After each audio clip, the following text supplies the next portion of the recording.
Hi, എല്ലാവർക്കും സുഖമല്ലേ? ഞാൻ ഇന്നൊരു ബ്യൂട്ടി ടിപ്പുമായിട്ടാണ് വന്നിട്ടുള്ളത്. നിങ്ങളെല്ലാവരും കണ്ട് എന്നെ സപ്പോർട്ട് ചെയ്യണം കേട്ടോ. നല്ല സൂപ്പർ റിസൾട്ട് കിട്ടുന്ന ടിപ്പാണ്. നമുക്കൊന്ന് കണ്ടു നോക്കാം. എല്ലാവർക്കും ഗുഡ് മോർണിംഗ്. എല്ലാവർക്കും ലതികാസ് ബ്ലോഗിലേക്ക് സ്വാഗതം. Thank you. ഇപ്പം വീഡിയോ കാണാം. നമുക്ക് ഫേസ് പാക്കിന് വേണ്ടി 1 സ്പൂണ് മഞ്ഞളൊന്ന് നല്ലവണ്ണം മൂപ്പിച്ചെടുക്കാം. എന്നിട്ട് അതിൽ നിന്ന് 1 സ്പൂണ് മഞ്ഞളും 1 സ്പൂണ് കാപ്പിപ്പൊടിയാണ് അത് ഇട്ടപ്പോൾ മിക്സായിപ്പോയി. എന്നിട്ട് ആ കാപ്പിപ്പൊടിയും മഞ്ഞളും മിക്സ് ചെയ്യാൻ വേണ്ടി 1 സ്പൂണ് തൈരെടുത്തു. 3ഉം കൂടി നല്ലവണ്ണം മിക്സ് ചെയ്യാം.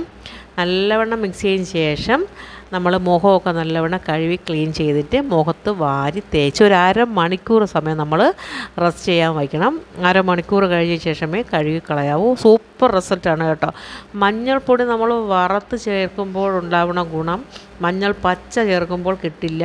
പിന്നെ അതുപോലെ തന്നെ മഞ്ഞൾ നല്ലവണ്ണം കറുക്കാൻ പാടില്ല. അതിൻ്റെ നല്ല മഞ്ഞ കളർ മാറുന്നത് വരെ നല്ലവണ്ണം ചോപ്പിച്ചെടുക്കണം. അത് ചെയ്ത് കഴിയുമ്പോൾ നല്ല റിസൾട്ട് കിട്ടും കേട്ടോ. സൂപ്പർ റിസൾട്ട് കിട്ടും. ഞാൻ ഇത്രയും തന്നെ കഴുത്തിലും ഒക്കെ തേച്ചിട്ടുണ്ടായിരുന്നു. എനിക്ക് നല്ല റിസൾട്ട് തന്നെ ഉണ്ടായിരുന്നു. ഞാൻ കുറേ ദിവസം കൊണ്ട് ഇപ്പം ബ്യൂട്ടി ടിപ്പൊന്നും ചെയ്യക്കമില്ല. ഹോസ്പിറ്റലിൽ വന്നതിന് ശേഷം ഞാനങ്ങനെ വലുതായിട്ട് ഒന്നും ചെയ്യക്കില്ല. അങ്ങനെ ഞാൻ ഇന്ന് ചെയ്തു. എനിക്ക് നല്ല റിസൾട്ട് കിട്ടിയിട്ടുണ്ട്. നിങ്ങൾ കണ്ടു നോക്ക്. ഞാൻ ഒരു അരമണിക്കൂർ സമയം ഇതിലേക്ക് വേണ്ടി വെയിറ്റ് ചെയ്തു. എൻ്റെ കൊച്ചുമോൻ ഇവിടെ കിടന്ന് ബഹളം കാണിക്കുകയാണ്. അങ്ങനെ അടിപൊളി റിസൾട്ടാണ്. നിങ്ങളെല്ലാവരും കണ്ടതിന് ശേഷം നിങ്ങൾ ഇത് ഇട്ട് നോക്കണം. എല്ലാവർക്കും താങ്ക് യു. എല്ലാവർക്കും സുഖമല്ലേ? Good morning.